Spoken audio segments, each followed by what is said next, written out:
بالله السميع العليم من الشيطان اللعين الرجيم. بسم الله الرحمن الرحيم. الحمد لله الملك الحق المبين المتصاغر بعظمته جبابرة الطاغين المتخاضع بكبريائه عتاة المتمردين المعترف بربوبيته سائر الخلق أجمعين. والصلاة والسلام والتحية والإكرام على أشرف النبيين وخاتم المرسلين سيدنا ومولانا أبي القاسم محمد وأهل بيته الطيبين الطاهرين المعصومين المظلومين. أما بعد وقد قال الله سبحانه وتعالى في محكم كتابه المبين. بسم الله الرحمن الرحيم. ألم تروا أن الله سخر لكم ما في السماوات وما في الأرض وأسبغ عليكم نعمه ظاهرة وباطنة ومن الناس من يجادل في الله بغير علم ولا هدى ولا كتاب منير. صلوات.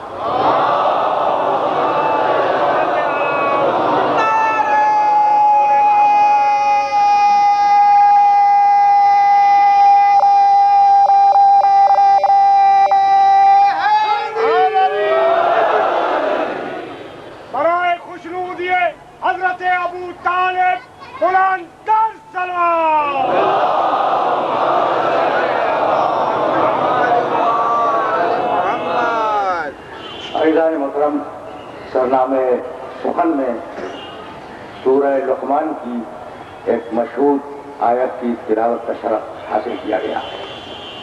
اس آیت مبارکہ میں پروردگار عالم نے پوری انسانیت کو خطاب کر کے یہ ارشاد فرمایا کہ الم تروا ان اللہ سخر لکم ما فی السماوات و ما فی الارض. کیا تم نے یہ نہیں دیکھا کہ اللہ نے آسمانوں کی اور زمین کی چیزوں کو تمہارے لیے کس طریقے سے مسخر کر دیا ہے. وَأَسْبَغَ عَلَيْكُمْ نِعَمَهُ ظَاهِرَةً وَبَاطِنَةً. اور تم اس بات کو محسوس کیوں نہیں کرتے کہ اللہ نے تمہیں بھرپور طریقے سے ظاہری نعمتیں بھی دی ہیں اور باطنی نعمتیں بھی دی ہیں. وَمِنَ النَّاسِ مَن يُجَادِلُ فِي اللَّهِ بِغَيْرِ عِلْمٍ وَلَا هُدًى وَلَا كِتَابٍ مُنِيرٍ. اتنی نعمتیں پانے کے باوجود انسانوں میں ایسے لوگ بھی ہیں جو اللہ سے جھگڑنے کے لیے تیار ہیں. نہ ان کے پاس علم ہے، نہ ہدایت ہے، نہ کتاب ہے. نعرہ تکبیر، نعرہ رسالت، نعرہ حیدری. اب مجھے اپنے سننے والوں کا تھوڑا سا وقت لینا ہے. اسبغ علیکم نعمہ ظاہرۃ و باطنۃ. ہم نے پوری انسانیت کو ظاہری نعمتیں بھی دی، ہم نے پوری انسانیت کو باطنی نعمتیں بھی عطا کی. ظاہری نعمتیں ہیں کیا؟ اگر میں گنوانے بیٹھ جاؤں تو ہمارے وقت میں اتنی گنجائش نہیں ہے. سورہ نحل پڑھنا سورہ قرآن کا. شریک زندگی نعمت، اولاد نعمت، بقائے نسل نعمت، لباس نعمت، مکان نعمت. بھائی عجیب و غریب مرحلہ فکر ہے. واللہ فضل بعضکم علی بعض فی الرزق فما الذین فضلوا برحمت رزقہم علی ما ملکت ایمانہم فہم فی سراؤن ابا بنعمت اللہ یجحدون، ہم نے جو رزق دیا ہے وہ بھی نعمت ہے۔ آرام آرام سے سنتے جانا، شریک زندگی نعمت، اولاد نعمت، نسلوں کی بقا نعمت، لباس نعمت، مکان نعمت، رزق نعمت۔ بھائی یہ وہ نعمتیں ہیں جو موسیٰ کو بھی ملی، فرعون کو بھی ملی۔ یہ وہ نعمتیں ہیں جو موسیٰ کو بھی عطا ہوئی، فرعون کو بھی عطا ہوئی، ابراہیم کو بھی یہی نعمتیں ملی، نمرود کو بھی یہی نعمتیں ملی، میرے نبی کو یہی نعمتیں ملی، ابو لہب کو بھی یہی نعمتیں ملی۔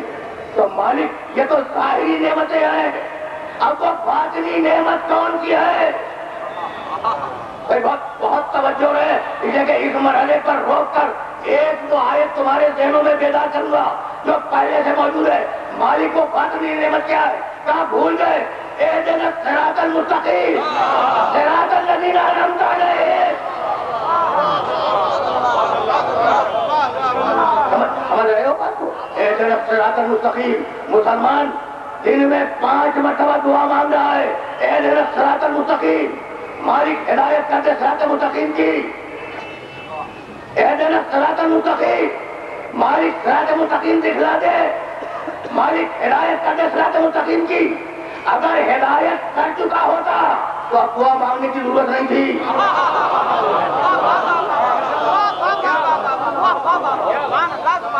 دعا مانگتے مانگتے بوڑھے ہو گئے، اگر دعا قبول ہو گئی ہوتی تو دوبارہ مانگنے کی ضرورت کیا ہے؟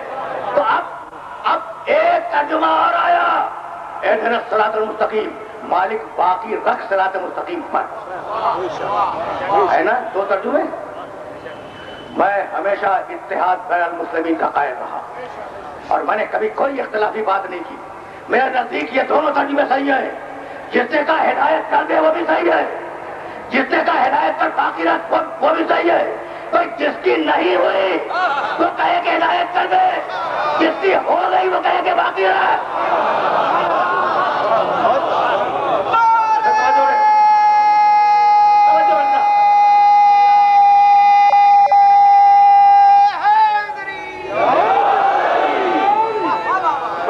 توجہات وصول ہے، اس لیے کہ بہت تیزی کے ساتھ مجھے آگے بڑھنا ہے۔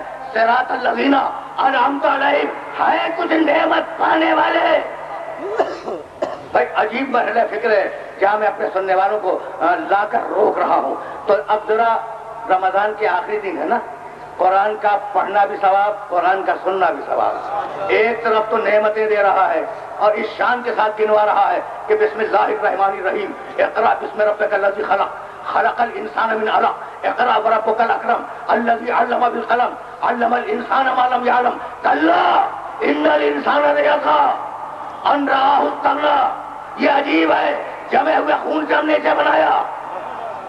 ذرا ظاہری نعمت کو تو دیکھو، ہم نے اسے جمے ہوئے خون سے بنایا، جمے ہوئے خون سے بنانے کے بعد ہم نے اسے علم دیا، ہم نے اسے قلم سے لکھنا سکھلایا، اور ادھر دولت آئی سرکش ہو گیا۔ رکے رہنا، خدا کی قسم رکے رہنا، اس لیے کہ بڑے نازک مرحلے پر تمہیں روک رہا ہوں۔ انسان کا مزاج ہے سرکشی۔ اسی بات کو کہا تھا نا، من الناس من یجادل فی اللہ بغیر علم ولا ہدی ولا کتاب منیر۔ اتنی نعمتیں پانے کے باوجود ہم سے جھگڑا کرنے کو تیار ہے۔ تو اسی بات کو کہا، کلا ان الانسان لیطغی ان رآہ استغنی۔ انسان جب اپنے آپ کو مستغنی پالے یا اپنے آپ کو غنی پالے تو انسان اکڑتا ہے، انسان سرکشی کرتا ہے۔ سورہ علق میں انسان کی سرکشی کا تذکرہ کیا، اور اب سورہ والفجر میں جا کے آواز دی، بسم اللہ الرحمن الرحیم، والفجر واللیال عشر والشفع والوتر واللیل اذا یسر هل فی ذلک قسم لذی حجر۔ اور اس کے بعد آواز دی، الم تری کیف فعل ربک بعاد۔ بھائی بہت توجہ رکھنا، بہت توجہ رکھنا۔ ارم ذات العماد التی لم تخلق مثلها فی البلاد۔ تم نے قوم عاد کا حشر دیکھ لیا؟ یہ قوم عاد والے وہ لوگ تھے جو اونچی اونچی عمارتیں بنایا کرتے تھے۔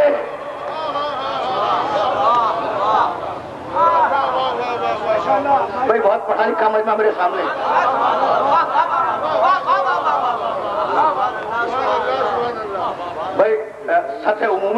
بات کر رہا ہوں. پہنچ رہی ہے میری بات؟ پہنچ رہی ہے میری بات؟ الم ترى کیف فعل ربک بعاد ارم ذات العماد التي لم يخلق مثلها في البلاد. انہوں نے ایسی عمارتیں بنائی تھی کہ دوسرے شہروں میں ویسی عمارتیں نہیں تھیں. یہ ایک گروہ ہے جس نے اونچی عمارتیں بنائی. وَثَمُودَ الَّذِينَ جَابُوا الصَّخْرَ بِالْوَادِ. اور کیا قوم سمود کو بھول گئے جو پہاڑوں کے خاروں کو تراش کر ان میں رہا کرتے تھے؟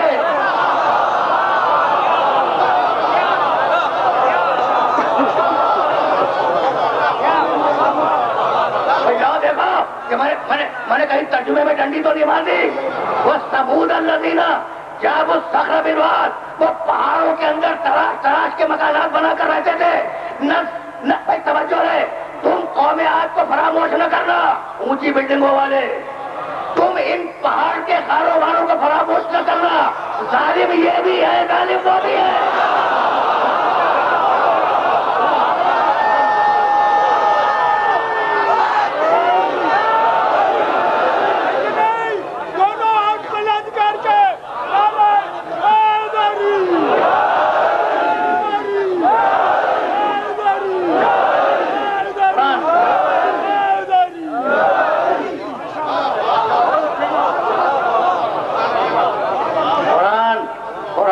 انسانیت کی تاریخ بیان کر رہا ہے. وَثَمُودَ الَّذِينَ جَابُوا الصَّخْرَ بِالْوَادِ. وادیوں میں چٹانوں کو تراش کر ان کے اندر رہا کرتے تھے. وَفِرْعَوْنَ ذِي الْأَوْتَادِ. کیا بھول گئے فرعونوں کو؟ وہ لشکروں والے جہاں چاہا لشکر بھیج دیا. بڑے متکبر تھے.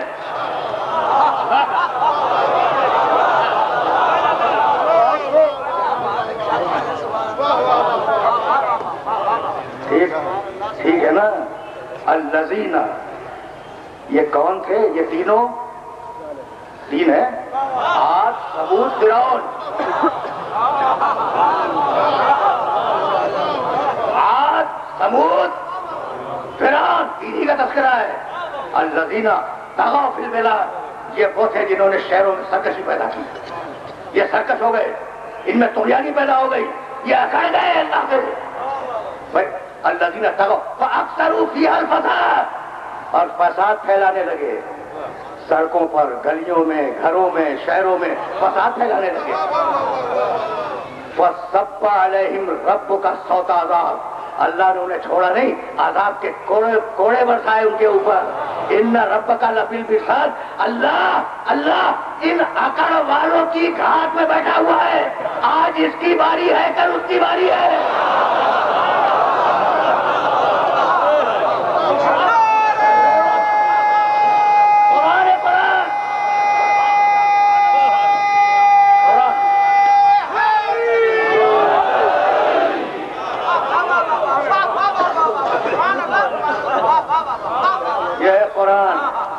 یہ ہے قرآن کی طاقت. سمجھ رہے ہو بات کو؟ تو گفتگو شروع ہوئی کہ وہ میرا نہ سمجھ ہو جا.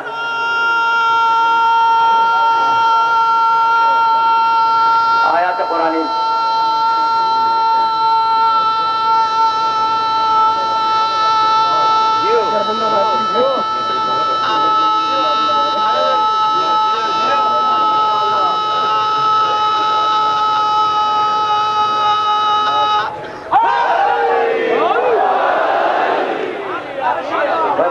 میں تو تمہیں آیات قرآنی ہدیہ کر رہا ہوں. دیکھو قرآن زمین و زمان سے بلند ہو کے کن مرحلوں پہ گفتگو کر رہا ہے. طغیان کلا ان الانسان لیطغی. انسان سرکش ہو جاتا ہے جب اپنے آپ کو مستغنی پاتا ہے کہ ہمارے پاس بے وقت فیکٹریاں ہیں، ہمارے پاس طاقت ہے، ہمارے پاس دولت ہے، ہمارے پاس وہ سب کچھ ہے کہ اگر ہم اسے چھوڑ دیں تو یہ دنیا آدھے گھنٹے میں تباہ ہو جائے. تو جہاں طاقت کا نشہ ہے وہاں عقل ہے، اور جہاں مذہب کا نشہ آ جائے وہاں بھی عقل ہے. سمجھ رہے ہو بات کو؟ یہ طغیان ہے، یہ طغیان ہے طاقت والوں کا، یہ طغیان ہے دولت والوں کا. اور پورے والشمس میں آواز دی بسم اللہ الرحمن الرحیم. والشمس وضحاها والقمر اذا تلاها. میں کہہ کے گزر گیا کہ رمضان کا مہینہ اس میں قرآن سننا بھی عبادت ہے، قرآن کا پڑھنا بھی عبادت ہے. تو اب تھوڑی سی آیتیں سنتے جاؤ، زیادہ زحمت سماعت نہیں ہے. بسم اللہ الرحمن الرحیم. والشمس وضحاها والقمر اذا تلاها والنهار اذا جلاها والليل اذا يغشاها والسماء وما بناها والارض وما طحاها والنفس وما سواها فالهمها فجورها وتقواها قد افلح من زكاها وقد خاب من دساها كذبت ثمود بطغواها اذ انبعث اشقاها وقال لهم رسول الله ناقة الله وسقياها. بڑا طغیان تھا، بڑی سرکشی تھی قوم ثمود میں. بھائی توجہ رہے، بڑی سرکشی تھی قوم ثمود میں. ان کے رسول نے کہا یہ اللہ کا ناقہ ہے. وہ لوگ جو واقعے سے واقف ہے وہ تو جانتے ہیں. حضرت صالح علیہ السلام کا معجزہ تھا ایک اونٹنی جو پہاڑ کے اندر سے برآمد ہوئی تھی، اور قرآن نے کہا ناقۃ اللہ، اللہ کا ناقہ. تو کیا کبھی اللہ نے اس پہ سواری کی؟ کیا کبھی اللہ نے اس ناقے کا دودھ پیا؟ تو بھئی یہ ناقۃ اللہ کیسے ہو گیا؟ تو وہ چیز جو خدا کو سمجھا دے وہ منسوب ہو جاتی ہے خدا کی طرف. اب یہ مفسر عجیب ہے کہ ناقۃ اللہ تو سمجھ میں آ گیا، ید اللہ آج تک سمجھ میں نہیں آیا.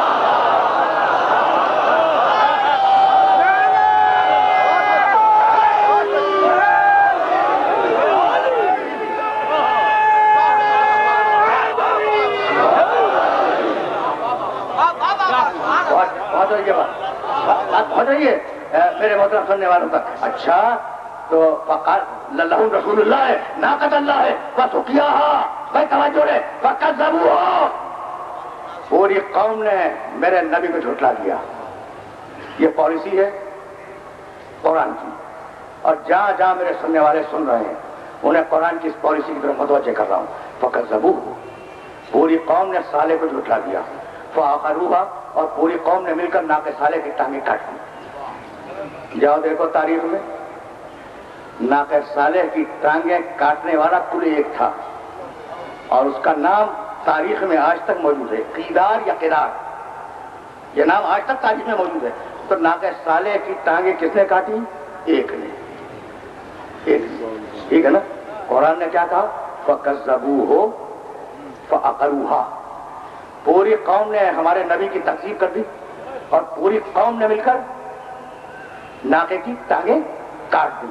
تو مالک کاٹنے والا تو ایک تھا، یہ الزام قتل میں تو نے پوری قوم کو شریک کیوں کر دیا؟ کاٹنے والا ایک تھا، لیکن چونکہ پوری قوم اس عمل سے راضی تھی اس لیے ساری قوم الزام قتل میں برابر کی شریک ہے. قرآن نے اصول دے دیا کہ اگر قتل پر راضی ہو تو تم بھی قاتل ہو. اب دنیا میں جو بھی قتل علی سے راضی ہو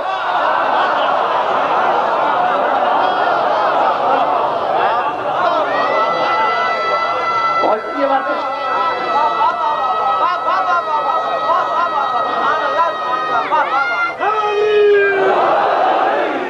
عجیب مرحلہ فکر ہے نا، عجیب مرحلہ فکر ہے. کیا میں آج اپنے سننے والوں کو روکنا چاہ رہا ہوں. اچھا تو کبھی اکڑ نہ کرنا اللہ سے، کبھی گھمنڈ نہ کرنا. ہمارے پاس طاقت ہے، ہمارے پاس دولت ہے، ہمارے پاس دیو ہیکر فیکٹریاں ہیں. منافق ہو تم منافق. پورے معاشرے کی بات کر رہا ہوں. تم منافق ہو. سگریٹ کے پیکٹ پہ لکھتے ہو کہ تمباکو نوشی مضر صحت ہے، اور پھر مارکیٹ پہ پھینک رہے ہو.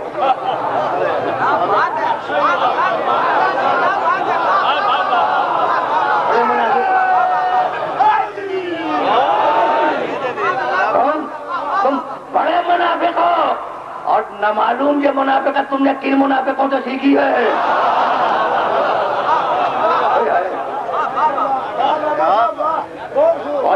پہنچ رہی ہے بات پہنچ رہی ہے. بھائی اکڑ آ گئی تو اب اللہ نظر انداز نہیں کرتا، اللہ ڈھیل دیتا ہے. اب میں کیا کروں، یہ میری مجبوری ہے. پڑھا لکھا بچہ میرے سامنے بیٹھا ہوا ہے. بسم اللہ الرحمن الرحیم. الم تری کیف فعل ربک باصحاب الفیل الم یجعل کیدہم فی تضلیل وارسل علیہم طیرا ابابیل ترمیہم بحجارۃ من سجیل فجعلہم کعصف مأکول. کیا تم نے نہیں دیکھا کہ ہاتھی والوں کا انجام کیا ہوا؟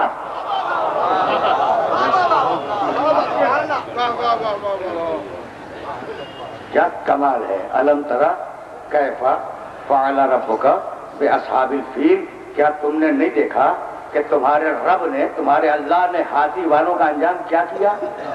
الم یجعل کیدہم فی تضلیل، کیا ان کے مکر کو توڑ کے نہیں رکھ دیا؟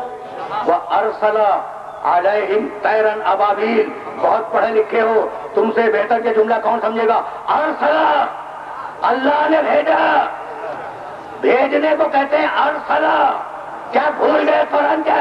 هو الذی ارسل رسولہ، جس نے محمد کو بھیجا تھا اسی نے پرندوں کو بھیجا ہے.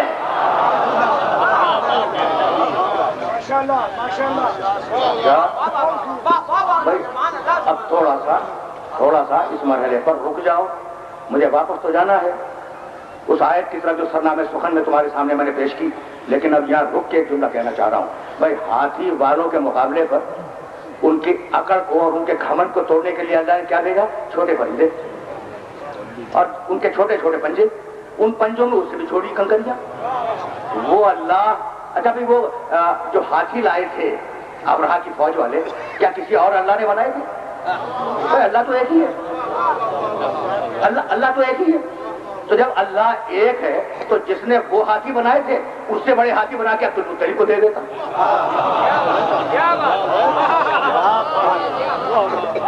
اس سے بڑے ہاتھی بنا کر عبد المطلب کو دے دیتا.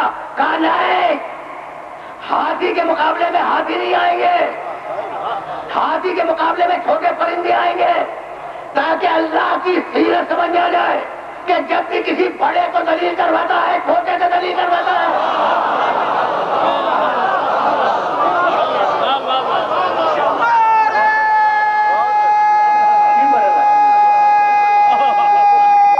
سمجھ رہے ہو بات کو؟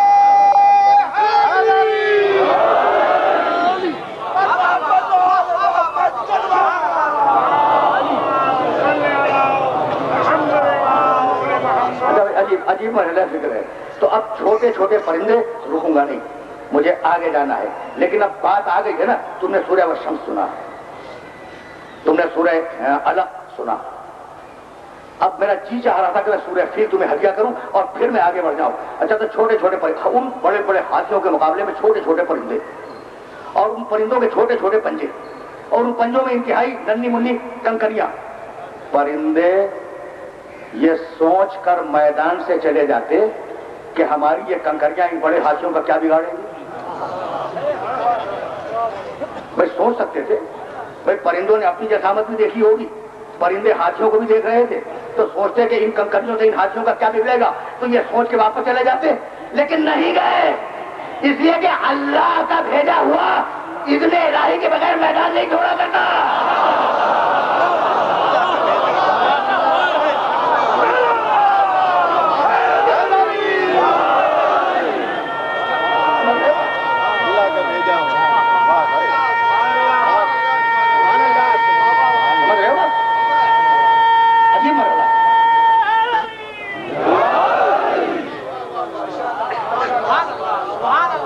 عجیب مرحلہ فکر ہے، جس مرحلہ فکر پر میں اپنے سننے والوں کو لے کے آ گیا. تو اب دیکھو آف دا ریکارڈ باتیں کر رہا ہوں، تو پھر آف دا ریکارڈ سنتے چلو. اچھا بھائی تو پرندوں نے پھینک تو دیا، ٹھیک ہے نا. کہنے لگے، بھائی سننا، کبھی ایسے بھی سنو، یہ جملہ میں نے کل رات بھی کہا، کبھی ایسے بھی سنو جیسے میں کبھی کبھی بولتا ہوں. کہنے لگے کہ پیغمبر اکرم کے وصال کا وقت جب قریب آیا، اچھا وصال کا لفظ میں نے نقل کیا ہے ورنہ میرے نزدیک وصال کا لفظ رسول کے لیے درست نہیں ہے. انتقال کا وقت آیا، جب پیغمبر اکرم کے انتقال کا وقت آیا تو میدان میں آئے اور آنے کے بعد سب کو جمع کروایا اور کہا کہ میں دنیا سے جا رہا ہوں، جس کا کوئی حق اگر میرے اوپر ہے وہ لے لے. مشہور واقعہ ہے نا. بھرے مجلس سے ایک صحابی رسول اٹھ کے کھڑے ہو گئے، ایک بزرگ کھڑے ہوئے اور کہنے لگے یا رسول اللہ آپ فلاں جنگ میں جا رہے تھے اور آپ نے تازیانہ مارا اپنے سواری کے جانور کو، وہ تازیانہ اتفاق سے مجھے لگ گیا، تو یا رسول اللہ یہ میرا حق ہے آپ کے اوپر. کہا پھر کہا کہ یا رسول اللہ تازیانہ منگوائیں میں قصاص لوں گا. قصاص جانتے ہو عمل کا بدلہ، قصاص ہے جیسا کام ویسا بدلہ، اس کو کہتے ہیں. کبھی پھر صحیح قصاص کے معنی. یا رسول اللہ فلاں جنگ میں آپ جا رہے تھے اور آپ نے اپنی سواری کو تیز ہنکانے کے لیے تازیانہ مارا، وہ میں قریب میں تھا، اتفاق سے وہ تازیانہ مجھے لگا تو اللہ کے رسول میں بدلہ لینا چاہتا ہوں. میرے نبی کی سیرت جانتے ہو؟ میرا نبی وہ ہے جس نے کبھی زندگی میں اپنی سواری کے جانور کو تازیانہ نہیں مانا. تو رسول بڑی آسانی سے کہہ سکتے تھے تو جھوٹا ہے، میں نے ایسا نہیں کیا. ٹھیک ہے نا؟ کہہ لیں گے نہیں. کتنا آسان ہے بھائی. دیکھیے آپ کوئی غلط الزام اس پہ لگا دے، میں بھرے ممبر سے کہہ دوں گا، بھرے مجمع میں ممبر سے کہہ دوں گا کہ نہیں جناب یہ آپ غلط کہہ رہے ہیں، یہ جھوٹ ہے. ٹھیک ہے نا؟ پیغمبر اکرم بھرے مجمع میں اس کے جھوٹ کو سننے کے باوجود یہ نہیں کہتے کہ تو جھوٹا ہے. جھوٹا ہے لیکن رسول نے جھوٹایا نہیں. تو بتلانا یہ تھا کہ میں صاحب خلق عظیم ہوں.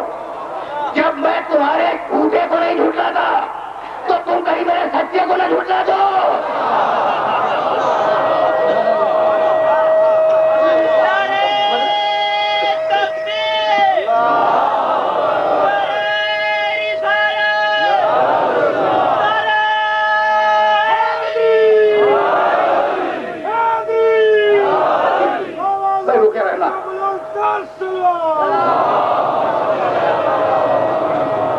رکے رہنا اس مرحلے پر. رسول نے کہا تازیانہ لایا جائے.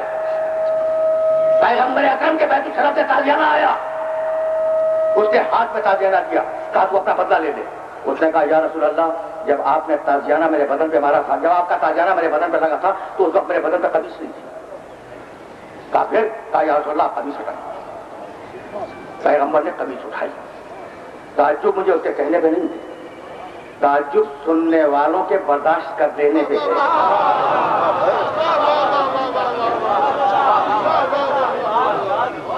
سمجھ رہے ہو بات کو؟ سن کے برداشت کر لے گئے لوگ. تعجب اس بات کے اوپر ہے میرے نبی نے اپنی قمیص اٹھائی. جب قمیص اٹھی تو کہا کہ یا رسول اللہ ذرا سا اور یہ جگہ تازیانہ اور اوپر لگا تھا. پیغمبر نے اور اوپر قمیص اٹھائی. اتنی قمیص اٹھائی کہ مہر نبوت نمایاں ہو گئی. مہر نبوت، کندھے کی مہر نبوت نمایاں ہو گئی. وہ دوڑتا ہوا آیا، کہنے لگا یا رسول اللہ میں نے تو ایک صورت حال بنائی تھی مہر نبوت کو چومنے کے لیے. تاریخوں نے اس واقعے کو لکھا ہے، تاریخوں نے اس واقعے کو لکھا ہے کہ یا رسول اللہ میں نے تو ایک صورت حال بنائی تھی مہر نبوت کو چومنے کے لیے. یہ کہہ کر اس نے اپنے ہونٹ مہر نبوت پر رکھ دیے. تو صحابی کو جس کے ہونٹ مہر نبوت پہ آ جائے اور علی وہ جس کے قدم مہر نبوت پہ آ جائے.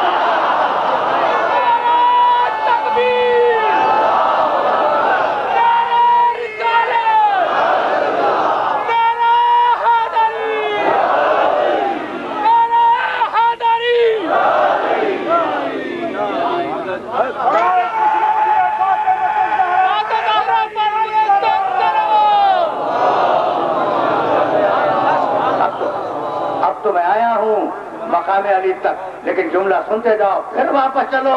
ہم نے تمہیں ظاہری نعمتیں دی ہیں، ہم نے تمہیں باطنی نعمتیں دی ہیں. تو باطنی نعمتیں صراط الذین انعمت علیہم اگر یاد رکھ سکو تو یاد رکھنا سورہ فاتر اور 30واں سورہ قرآن مجید کا یا ایھا الناس. بھائی اس آیت کو خصوصیت کے ساتھ ذہن میں رکھنا اور ترجمے کو جا کے دیکھنا. یا ایھا الناس اذکروا نعمت اللہ علیکم حل من خالق غیر اللہ. اے انسانوں اللہ کی نعمت کو یاد کرو، کیا اللہ کے علاوہ کوئی اللہ ہے؟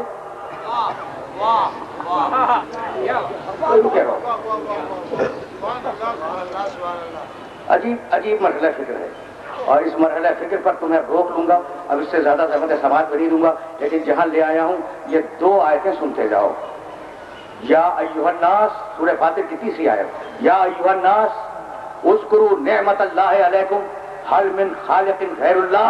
اے انسانوں اللہ کی نعمت کو یاد کرو، کیا اللہ کے علاوہ کوئی اللہ ہے؟ توحید نعمت. بہت پڑھا لکھا مجمع میرے سامنے بیٹھا ہے اور میں روایات کی طرف نہیں جا رہا ہوں، فقط آیتیں ہدیہ کروں گا، تم سے اجازت لے لوں گا. سورہ فاتر توحید نعمت. اور اب سورہ نون والقلم بسم اللہ الرحمن الرحیم. نون والقلم وما یسطرون ما انت بنعمت ربک بمجنون، نون کی قسم، قلم کی قسم، مستقبل میں جو لکھا جائے گا اس کی قسم، حبیب تیرے پاس نعمت ہے، تو مجنون نہیں ہے۔ پہنچ رہی ہے بات؟ ایک مرتبہ پھر سننا، نون کی قسم، والقلم، قلم کی قسم، وما یسطرون، اور جو مستقبل میں لکھا جائے، تحریر کی قسم، نون کی قسم، قلم کی قسم، تحریر کی قسم، حبیب تو مجنون نہیں ہے۔ اب آج تک سمجھ میں نہ آیا کہ تحریر سے جنون کا ربط کیا ہے؟ تو ہوگی کوئی خواہش تحریر اور لگی ہوگی کوئی تہمت جنون۔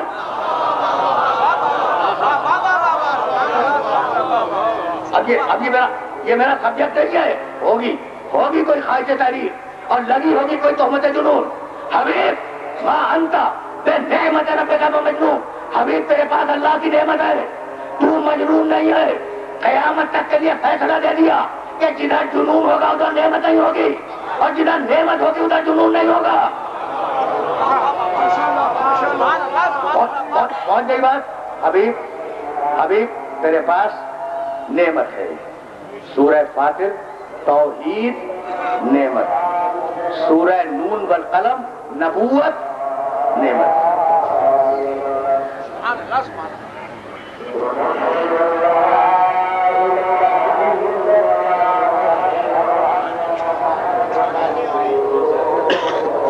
محمد والے محمد بلند السلام،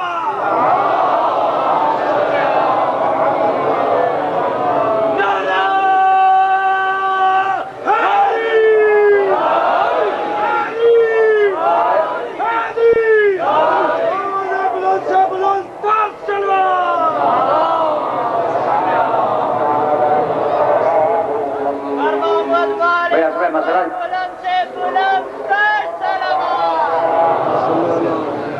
مسئلہ یہ ہے کہ جب پیغمبر اکرم قرآن مجید کی تلاوت کیا کرتے تھے، جاؤ دیکھنا تاریخ میں واقعہ نہ ملے تو مجھے ممبر پر آنے دینا، جب پیغمبر اکرم قرآن مجید کی تلاوت کرتے تھے اور اس کا اثر ہوتا تھا لوگوں کے دلوں کے اوپر، تو مشرکین نے یہ طے کیا کہ اتنا شور مچاؤ کہ پیغمبر کی تلاوت نہ سنی جائے۔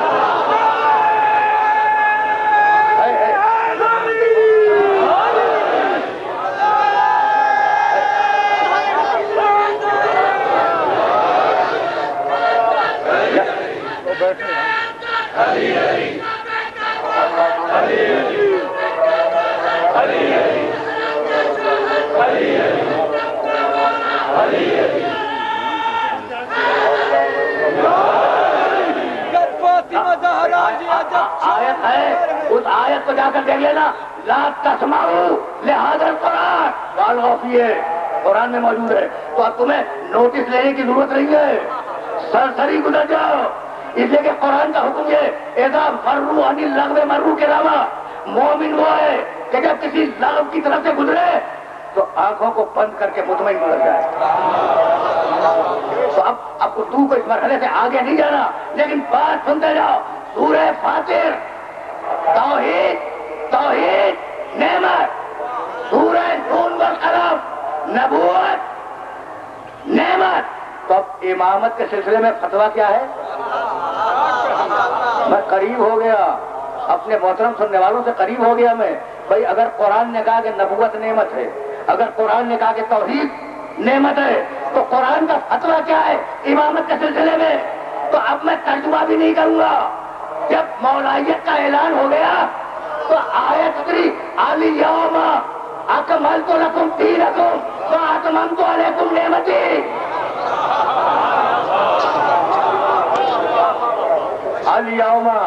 الیوم اکملت لکم دینکم واتممت علیکم نعمتی ورضیت لکم الاسلام دینا۔ آج کے دن الیوم، آج کے دن میں نے تمہارے دین کو کامل کیا، واتممت علیکم نعمتی، اور میں نے اپنی نعمتیں تمہارے اوپر تمام کر دیا. وَرَضِيتُ لَكُمُ الْإِسْلَامَ دِينًا, اور آج کے دن میں تمہارے دین اسلام سے راضی ہوا. رک جاؤ, اب فیصلہ تم سے کرواؤں گا. آج کے دن, یہ آج کا دن تمہارے ذہن میں ہے, علی کی مولائیت کا دن. آج کے دن میں نے دین کو کامل کیا, نعمت کو تمام کیا, اور آج کے دن میں دین سے راضی ہوا.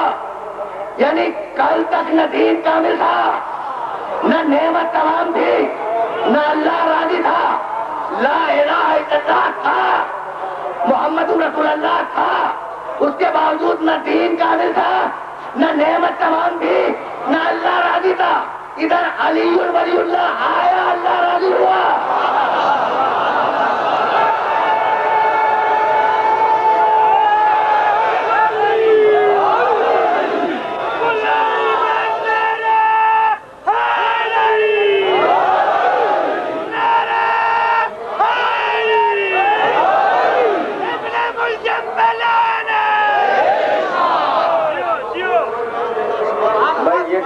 یہ جو مرحلہ فکر ہے, اس مرحلہ فکر پر اپنے محترم سننے والوں کو روک لوں گا.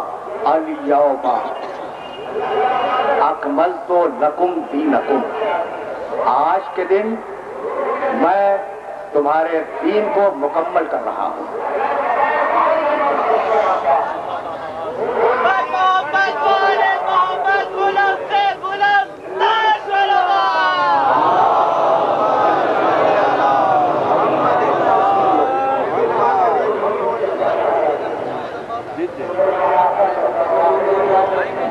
اب الحمدللہ اللہ نے وہ دن دکھلایا کہ جمعے کے خطبے سننے میں آ رہے ہیں, ورنہ ہم نے تو سورہ جمعہ میں پڑھا تھا کہ رسول کو چھوڑ کے چلے جایا ہے.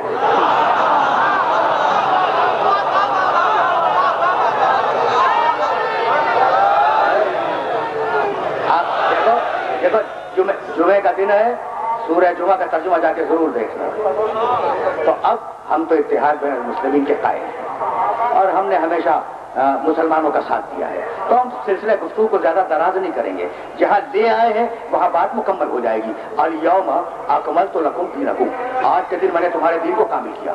واتممت علیکم نعمتی, اور آج کے دن میں نے نعمت کو تمام کیا. ورضیت لکم الاسلام دینا, اور آج کے دن میں تمہارے دین اسلام سے راضی ہو گیا. نعمت کب تمام ہوئی؟ غدیر کے دن. اللہ کب راضی ہوا؟ غدیر کے دن. دین کب مکمل ہوا؟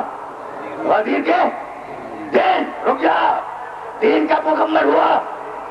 غدیر کے دن 18 ذیلحجہ کو. تو بس اتنا بتا دو کہ 18 ذیلحجہ سے پہلے دین مکمل تھا یا ناقص؟ ناقص تھا نا, گھبرانے کی کوئی ضرورت نہیں ہے. جب اللہ یہ کہہ رہا ہے کہ میں نے غدیر کے دن دین کو کامل کیا, اس کا مطلب ہی یہ ہے کہ اس سے پہلے دین کامل نہیں تھا, ناقص تھا. اب ایک سوال تمہارے ذہن و دل و دماغ سے کرنا چاہ رہا ہوں, اور یہاں بات کو میں روک دوں گا, یہاں گفتگو رک جائے گی. غدیر سے پہلے دین ناقص تھا, غدیر کے دن دین کامل ہوا. اچھا بتاؤ, دین کا وارث کون ہے؟ محمد رسول اللہ. دین کے وارث, دین کے مالک, دین کے لانے والے محمد رسول اللہ. اچھا تو دین تو غدیر کے دن کامل ہوا, اس سے پہلے ناقص تھا. یہ جو وارث دین ہے جس کا نام ہے محمد رسول اللہ, کیا یہ بھی نعوذ باللہ ناقص کے بعد میں کامل ہوئے؟ سوال ہے, جہاں جہاں میرے مسلمان دوست مجھے سن رہے ہیں ان سب سے سوال ہے کہ بھائی دین تو کامل ہوا ہے غدیر کے دن, اور وارث دین ہے محمد رسول اللہ, وہ کیا نعوذ باللہ پہلے ناقص سے بعد میں کامل ہوئے؟ کوئی نہیں مانتا. سب کہتے ہیں کہ بھائی دین بعد میں کامل ہوا, پہلے ناقص تھا, لیکن وارث دین پہلے دن سے کامل تھا. تو جب دین ناقص تھا اس وقت تو اللہ نے وارث کو کامل رکھا, اور جب دین کامل ہو گیا تو کیا ناقصوں کے حوالے کر دو گے؟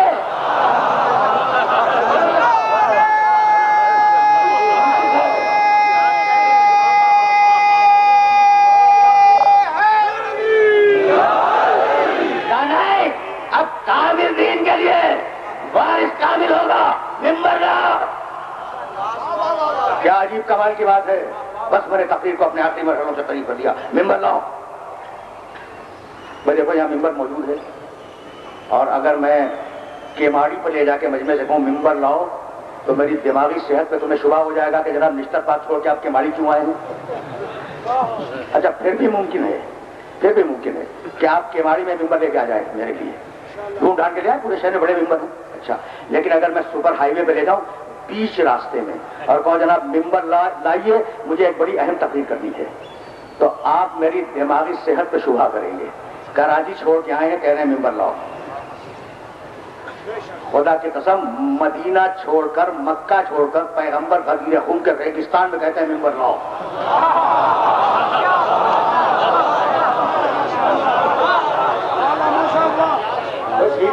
سیدھی بات ہے، ممبر لاؤ.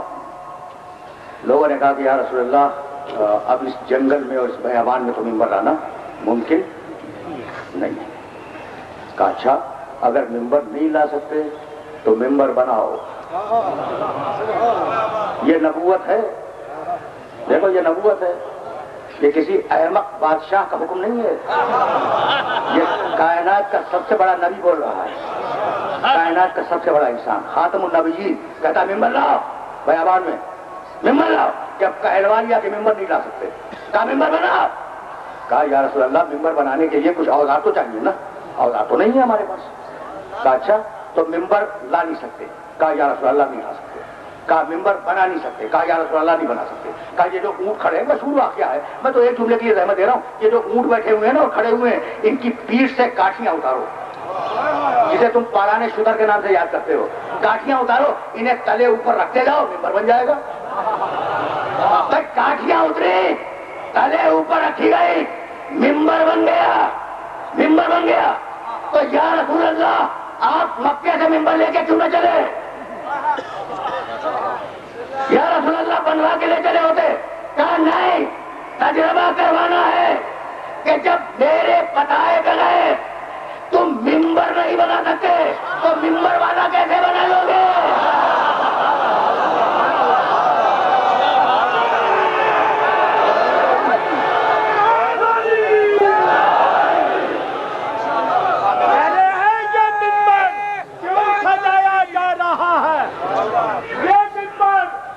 سجایا جا رہا ہے؟ جناب سلمان بول کے کہتے ہیں تمہیں جوتا لگایا جا رہا ہے. دونوں ہاتھ بلند کر کے نعرہ نعرہ میں نہیں مانتا، دونوں ہاتھ بلند کر کے نعرہ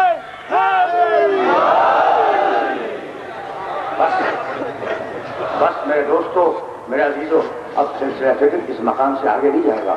ممبر لاؤ، نہیں لا سکتے، ممبر بناؤ. اچھا ممبر بنا، حکم رسول سے بنا، اور اس ممبر پر پیغمبر اکرم علی کو لے کے بلند ہوئے، علی کی مولایت کا اعلان کیا، نیچے اترے، کہا بھائی یہ کاٹیاں اٹھاؤ اور اب ناکوں کی پیٹھ پر لے جا کے دوبارہ رکھ دو. تو یہی تو ہوا. تو غدیر خم میں رسول نے عجیب تجربہ کروایا، ممبر بنوایا بھی، ممبر توڑوایا بھی. بھائی تم نے کبھی غور کیا اس جملے کا مفہوم تم تک پہنچ گیا؟ یعنی غدیر میں رسول نے ممبر بنوایا بھی، ممبر توڑوایا بھی. رسول کا ایک ممبر تھا مدینے میں جس پر پیغمبر اکرم آیات کی تلاوت کرتے تھے، تفسیر بیان کرتے تھے، فقہ بیان کرتے تھے، شریعت کے احکامات بیان کیا کرتے تھے. وہ ممبر رہا اور بعد میں بزرگوں کے استعمال میں رہا، بہت دنوں تک وہ ممبر رہا. تو تھا رسول کا ایک ممبر، لیکن غدیر میں مدینے وہ ممبر تھا، بہت دنوں تک تھا، کئی 100 سال تک وہ ممبر رسول محفوظ رہا ہے مسجد نبوی میں. اب آج نہ ہو تو نہ ہو، ٹھیک ہے نا. تو رسول اس ممبر کو لے کے نہیں چلے تھے، چل سکتے تھے نا؟ نہیں، غدیر میں ممبر بنوایا بھی اور علی کی مولایت کے بعد ممبر توڑوایا بھی. بتلانا یہ تھا کہ مدینے کے ممبر پر جو چاہے بیٹھ جائے، مولایت کے ممبر پر یا میں بیٹھوں گا یا نہیں بیٹھے گا.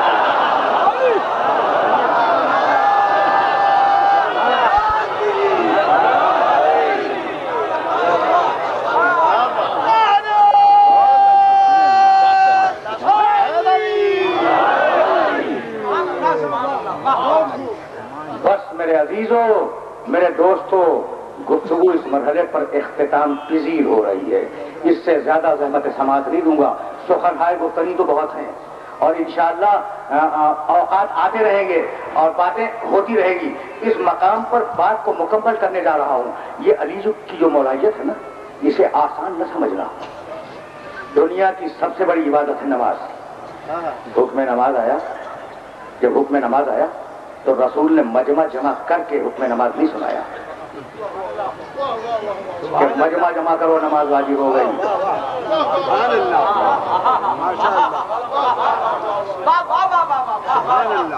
بس میری تقریر تمام ہو گئی. اچھا، حکم روزہ آیا، ذمہ داری سے بات کرنے کا عادی ہوں. رسول نے مجمع جمع کر کے حکم روزہ نہیں سنایا. للہ علی الناس حج البیت من استطاع الیہ سبیلا. ہم نے حج کو واجب کر دیا ان لوگوں کے لیے جو مستطیع ہیں. ٹھیک، مجمع جمع کر کے نہیں سنایا. لوگ ملتے گئے، رسول بتاتے گئے نماز واجب ہو گئی، روزہ واجب ہو گیا، حج واجب ہو گیا وغیرہ. یہ پہلا اور آخری حکم ہے علی کی مولائیت کا کہ پیغمبر نے مجمع جمع کیا ہے اور مجمع جمع کر کے علی کی مولائیت کا اعلان کیا ہے. اور اس شان کے ساتھ اعلان کیا ہے کہ پیغمبر اکرم علی کو لے کر منبر پہ تشریف فرما ہوئے اور علی کے فضائل بیان کرنے لگے. اور صحابہ کرام رضوان اللہ تعالی علیہم اجمعین وہ فرش پر بیٹھ کر علی کے فضائل سنتے رہے. تو آج تاریخوں نے ہم تک یہ بات پہنچائی کہ سنت رسول ہے منبر پر بیٹھ کر فضائل علی بیان کرنا، اور سنت صحابہ ہے فرش پر بیٹھ کر فضائل علی سننا. اب جو مجلس علی کا دشمن ہے وہ سنت رسول کا بھی دشمن ہے، سیرت صحابہ کا بھی دشمن ہے.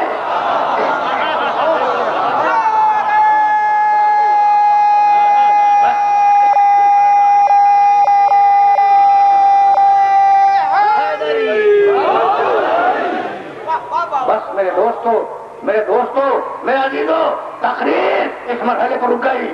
مولائیت کا اعلان ہو گیا. مولا کے معنی جانتے ہو؟ مولا کے معنی جانتے ہو؟ مولا، اچھا جیسے لفظ اللہ ہے نا کہ سارے صفات کمال کے مجموعے کا نام ہے اللہ. مخلوق کی ساری کمال کی صفتوں کے مجموعے کا نام ہے مولا. جب وہ مولا ہے تو اس کے پاس علم بھی کمال پہ ہے، تقویٰ بھی کمال پہ ہے، عدالت بھی کمال پہ ہے، شجاعت بھی کمال پہ ہے، غیب بینی بھی کمال پہ ہے. بھائی یہی تو سبب ہے کہ سن 40 ہجری میں علی کی شہادت ہوئی. 39 ہجری تک علی نے کوئی بات نہیں کی، لیکن جب سن 40 ہجری کے رمضان کا چاند افق مدینہ میں نمودار ہوا، بھائی عجیب محل فکر ہے. تو کچھ لوگوں نے یہ طے کیا کہ علی کوفے میں ہم علی کے پاس جائیں گے. 7 یا 8 تاریخ کو پہنچے. دیکھو ابھی تو میں نے مسائل بیان بھی نہیں کیے نا، آوازیں بلند ہو گئی. میں سننے گا چند جملے بڑے مختصر مسائل پڑھنے کا بھی ہوں. آئے مدینے والے تو ایک دوسرے کو تعجب سے دیکھنے لگے، کہنے لگے آج تک ہم نے علی سے وہ باتیں نہیں سنی تھی جو اس رمضان میں سن رہے ہیں. علی منبر پہ بیٹھتے ہیں اور کہتے ہیں یہی وہ مہینہ ہے جب میری داڑھی میرے سر کے خون سے خطاب ہو.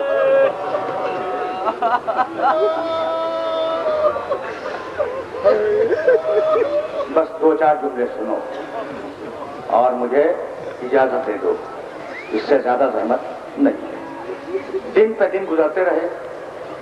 13ویں رمضان سے علی نے اپنے بچوں کو بٹھا کر وصیتیں کرنی شروع کی. 18 رمضان کا دن جب گزرا اور 19ویں رمضان کی رات آئی تو ام کلثوم کے گھر مہمان تھے.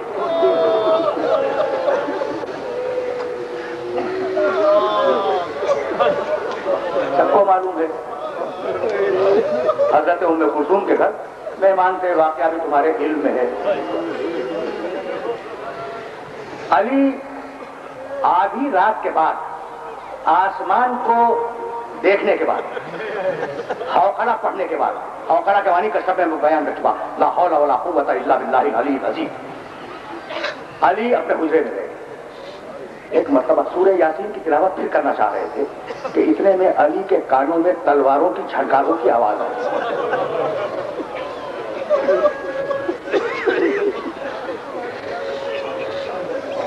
حسن ابن علی کو بلوایا اور کہا باہر دیکھو یہ تلواروں کی جھنکاروں کا شور کیسا ہے۔ حسن گئے، واپس آئے، کہا کہ بابا آپ کے چاہنے والے برہنہ تلواریں لیے ہوئے گھر کے دروازے پہ کھڑے، اور حذیفہ یمانی آگے آگے۔ علی حجرے سے نکلے، دروازہ کھولا، حذیفہ یمانی کو اور ساتھیوں کو دیکھا، کہا بات کیا ہے؟ آدھی رات کے قریب میرے گھر کے دروازے پہ کھڑے ہو؟ جملہ سنو گے؟ وہ 40 افراد تھے، پھوٹ پھوٹ کے رونے لگے۔ کہا مولا ہم پہلی رمضان سے سن رہے ہیں کہ اس مہینے میں آپ کی شہادت واقع ہوگی، تو مولا لعنت ہو ہماری زندگیوں پر کہ ہم زندہ رہیں اور آپ شہید ہو جائیں۔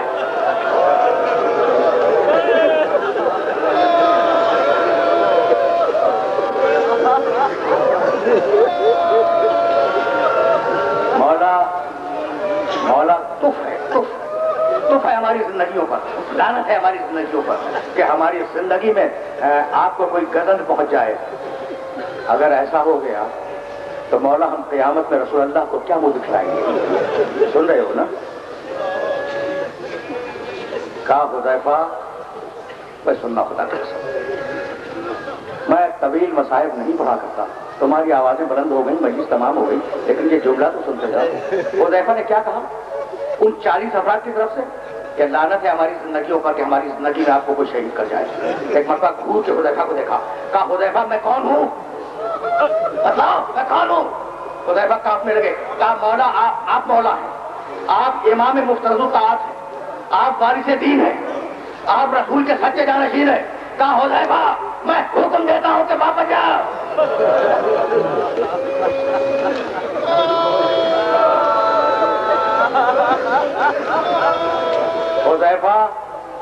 حذیفہ میں حکم دیتا ہوں کہ واپس جاؤ۔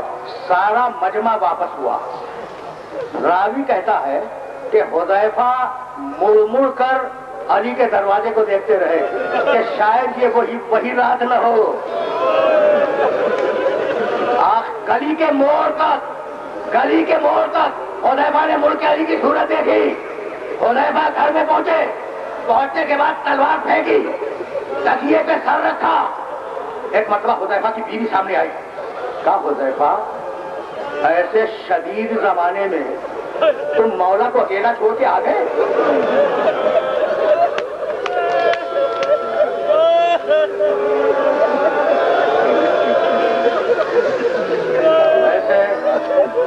ایسے پراشوب دور میں تم مولا کو اکیلا چھوڑ کے آ گئے؟ حذیفہ اگر آج کی رات میرے مولا کو کچھ ہو گیا تو میں قیامت میں خاتون جنت کو پوچھا بھی جاؤں۔ جملے سنو، خدا کی قسم جملے سنو۔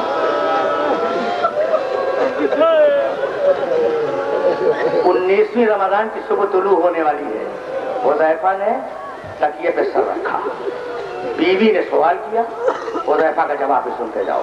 حذیفہ اٹھ کے بیٹھ گئے، کہنے لگے بیوی مت گھبرا، تو نے میرے مولا کو کیا سمجھا ہے؟ وہ فاتح بدر ہے، فاتح احد ہے، فاتح خیبر ہے، فاتح خندق ہے، کسی کی مجال ہے کہ اس پہ حملہ کر سکے؟ بیوی کو کچھ تھوڑی سی تسلی تھی۔ حذیفہ نے تکیے تو پھر سر رکھا، حذیفہ کی آنکھ لگ گئی۔ ایک مرتبہ بیوی نے شانہ جھنجھوڑا کہ حذیفہ ذرا آواز تو سننا۔ اب تو حذیفہ آنکھوں کو کرتا ہوا تھا، تو آواز آ رہی تھی، علاقت کو چلا بھی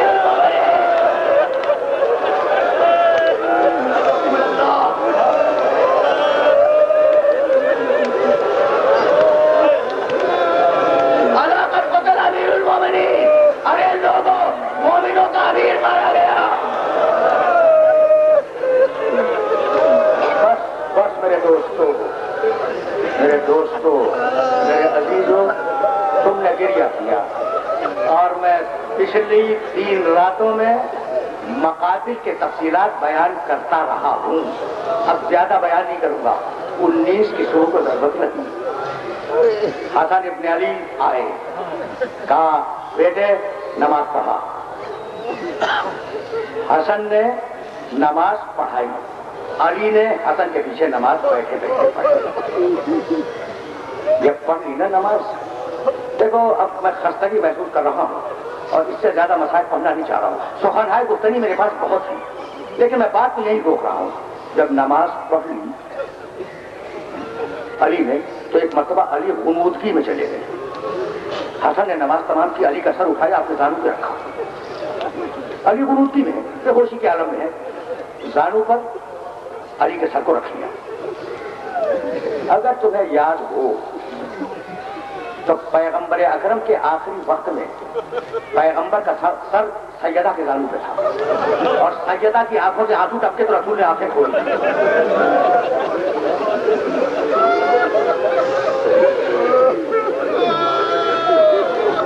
تمہیں یاد ہونا چاہیے نا، یہ تو مقصد ہے، مقصد ہے.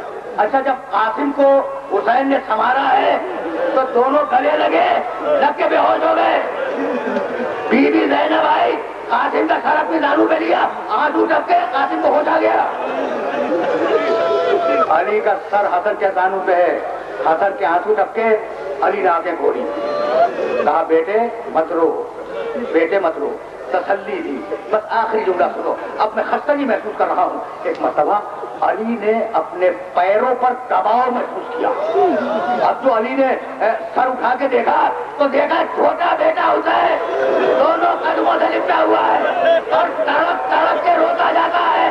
ایک مرتبہ کہا ابرن یا ابا عبداللہ، حسین بیٹے صبر کرو، یہ تمہارے نانا رسول اللہ کھڑے ہیں، یہ تمہاری نانی خدیجہ الکبریٰ ہے، یہ تمہاری ماں فاطمہ زہرا ہے. بیٹے یہ کیا کہیں گے کہ علی کا بیٹا صبر نہ کر سکا؟